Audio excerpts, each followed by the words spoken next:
আসসালামু আলাইকুম। আশা করি সকলেই ভালো আছেন। আলহামদুলিল্লাহ আমিও ভালো আছি। তবে একটু মন খারাপ। কেন? একটু পরে বলছি। আগে বলি ঈদ মোবারক। আগামীকাল ঈদ। আল্লাহ সকলকে দান করুন।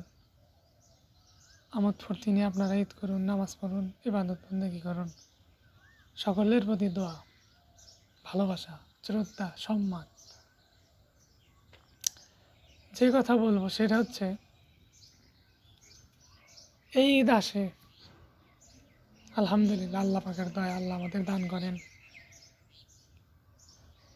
কিন্তু এই ঈদ এমনভাবে আসে, সেটা আমাদের বেদনার কারণ হয়, কষ্টের কারণ হয়, বিষণ্ণতার কারণ হয়, হতাশার কারণ হয়। এর জন্য আমরা নিজেরাই দায়ী। আমরা সুষ্ঠুভাবে ট্রাফিক আইন মেনে চলতে পারি না। আমরা এত মানুষ, ছোট দেশের এত মানুষ, তাহলে আমাদের জানাই আছে ঈদের 4-5 দিন আগে থেকে মানুষের বাড়ি ফেরার এই ধুম লেগে যায়। তখন সেখানে আমরা সুযোগ খুঁজি। বাস মালিকরা কী করি?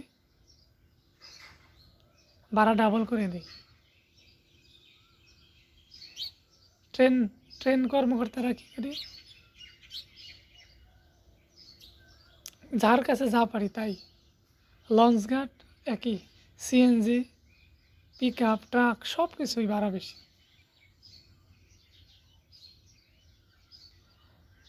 ভাড়া বেশি দেওয়ার পরেও কি ঠিকভাবে যাতায়াত করা যায়?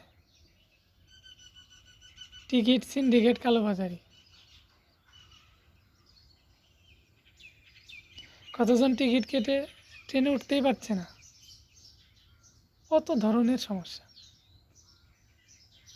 কিন্তু আমাদের এই যে এত মানুষ, আমরা এত নেতা, আমরা মানে এত আমাদের প্রভাব, কিন্তু কোনো কাজে নাই।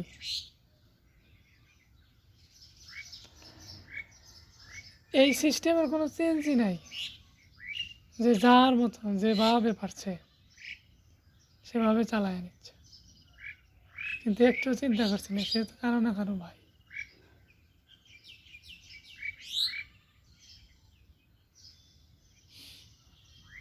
যেহেতু প্রত্যেক বছরই ট্রেনে যেতে হয়, মানুষ বেশি, ট্রেনের কী করে ছাদে ওঠে, ঠিক আছে। তাহলে আমরা যদি ট্রেনের ছাদে একটু রেলিং করে দিতাম, ওই যে বাসে যেরকম ছাদ থাকে সেরকম যদি ছাদে